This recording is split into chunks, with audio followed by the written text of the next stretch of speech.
Opinião no Ar. E vamos ao nosso assunto de hoje, a tecnologia influenciando a nossa vida, o nosso comportamento, algoritmos, redes sociais, golpes eletrônicos, como lidar com tudo isso. Aqui no estúdio estão o advogado especializado em crimes digitais, Luiz Augusto Durso. Muito obrigado pela participação, doutor. Bom dia. Bom dia a todos. Lacombe, Amanda, Silvio, alegria estar em seu programa. Muito obrigado. Olha, também aqui com a gente o psiquiatra, pesquisador, especialista em neurociências, Luiz Dickmann. Doutor, muito obrigado também pela participação. Muito obrigado, bom dia. É um prazer estar aqui com vocês, com esse trio Parada Dura. Vai ser um grande prazer falar sobre esse assunto. Legal. Vamos começar a nossa conversa aqui. Hoje o nosso assunto é a tecnologia influenciando a nossa vida, o nosso comportamento. E a gente ouve sempre falar dos tais algoritmos, né, que ficam meio que espionando o que a gente faz, o que a gente procura, o que a gente pesquisa, o que a gente fala, né? O doutor Durso pode falar um pouquinho, vamos tentar explicar bem como funcionam esses algoritmos, sem partir para o tecnicismo, para algo muito complexo, mas de modo simples. A gente está sendo observado o tempo inteiro. Praticamente o tempo todo, porque hoje a vida é altamente conectada. Nós temos os assistentes pessoais, então aquela caixinha de som, por exemplo, a Alexa, que a gente coloca na sala e é muito gostoso usar a Alexa. Então você fala, liga a luz, toca uma música e ela faz. Mas ela só faz essas coisas em razão de você falar com ela.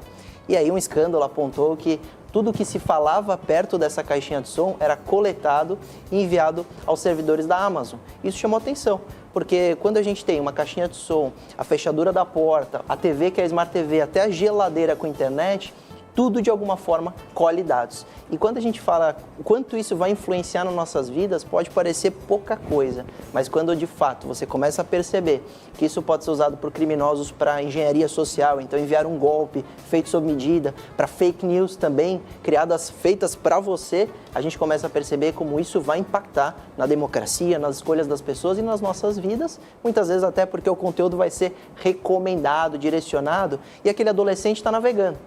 O jovem, normalmente, ele é mais suscetível a esses conteúdos. E ele vai receber um conteúdo que o algoritmo vai decidir. E o algoritmo também decide o que vai ter mais impulsionamento, mais alcance e o que tem menos alcance.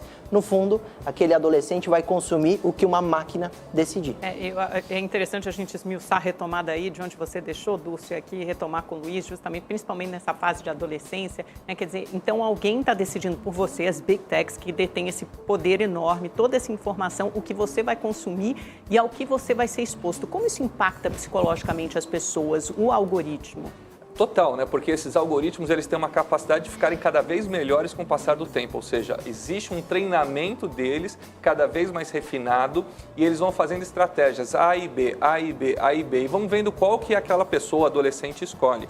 E qual o problema do adolescente? Ele não tem um córtex pré-frontal, a parte aqui da frente do cérebro, totalmente formado até um pouco mais de 20 anos. Então, ele é muito mais susceptível, né, a fazer tomada de escolhas, muitas vezes que a gente considera erradas, mas que são necessárias para o nosso aprendizado, para o nosso repertório ao longo da vida.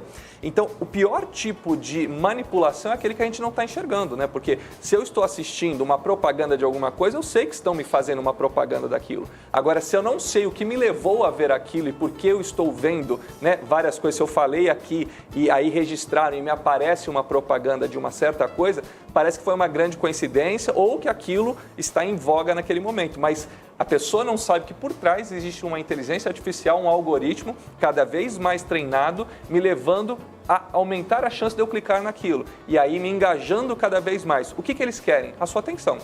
Então, se você dá a sua atenção, e isso recompensa o seu cérebro também. Então, a dopamina, que todo mundo fala, né, do tal sistema de recompensa, ele é importante por causa disso, porque ele realimenta, né, a nossa estratégia de continuar fazer aquilo que um dia nos trouxe a sobrevivência e reprodução ao longo da evolução, hoje já não mais, né? A gente consegue liberar dopamina em várias coisas que não têm a ver com esses aspectos evolutivos, e isso é muito importante. Eu tenho uma questão para o Dr. Durso, pegando ali um pouco do que você colocou no final da sua fala, que é a questão da proteção de dados. Eu acho que hoje todo mundo morre de medo de se expor demais, expor dados demais, desde patrimônio, endereço, CPF, nome, RG, etc. e tal.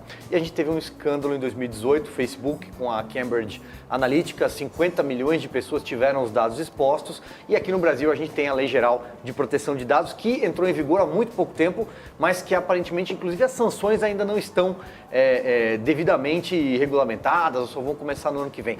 Eu queria a sua avaliação, então, sobre essa Lei Geral de Proteção de Dados e se dá para a gente dizer, para quem está nos assistindo, estamos seguros nas redes sociais hoje?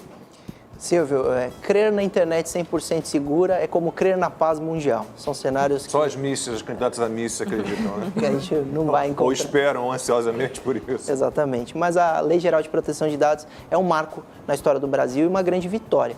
E é uma vitória que veio com uma experiência internacional. A Europa, de fato, legislou e colocou em vigor a GDPR, General Data Protection Regulation, que é a lei de dados europeia. E por que a Europa reagiu assim? Porque a Europa se preocupou em proteção de dados? Porque eles perceberam que o povo europeu era o povo que concedia os dados, porque não era o país ou uma região, continente, que era um polo industrial, um polo de alta tecnologia, como é o Vale do Silício e como é a Ásia. E mesma coisa o brasileiro. O brasileiro é o povo que mais interage no Facebook e é o povo que está sempre no top 5 de todas as redes sociais. Então, nós somos o povo que acaba concedendo os dados. E o Dr. Luiz, meu xará, estava falando... São três Luiz. Luiz, é um nome lindo. E ele estava falando do objetivo das redes sociais e que o algoritmo ele vai melhorando e aprendendo, mas essa melhora nem sempre é a melhor opção para o usuário.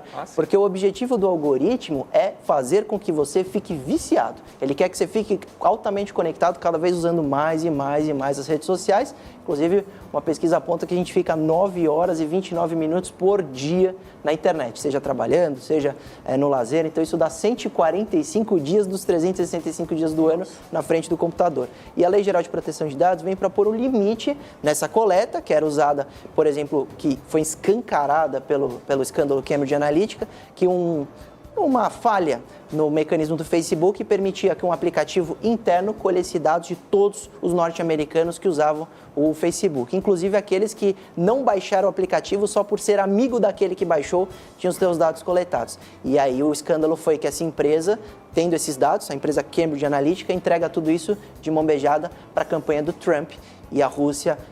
Empresas russas bombardeiam os Estados Unidos de fake news com relação à campanha Hillary versus Trump em 2016. E isso mostrou como